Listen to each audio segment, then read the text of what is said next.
சாப்பிட்டீங்களா? கொஞ்சம் டயர்ட் ஆயிட்டீங்களா? டிஸ்னிலாண்ட் போகுமா? Disneyland, Mickey Mouse, Minnie, all this dancing, all this on the stage. And also you can watch a short movie. அவங்களுக்கு நம்ம தமிழ் கற்றுக்கணும். Kale வணக்கம். Kale வணக்கம். பதிலுக்கு.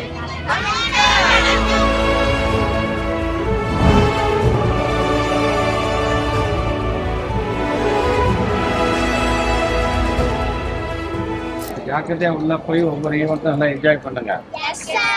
வேடிக்கை பார்த்துட்டு நீங்க குரூப்பை மிஸ் பண்ணிடக்கூடாது. எப்படியும் கூட நம்ம டீச்சர்ஸ் வராங்க. பார்க்கறது ரொம்ப எக்ஸைட்மெண்ட்டாக தான் இருக்கும். சின்ன பிள்ளைங்க பெரியவங்க முதற்கொண்டு எல்லாத்துக்கும் ஹாப்பியாக தான் இருக்கும். இருந்தாலும் நம்ம கூட வந்தாலும் நீங்க தான் பார்த்துட்டே இருக்கீங்க. என்ஜாய் பண்ணுங்க.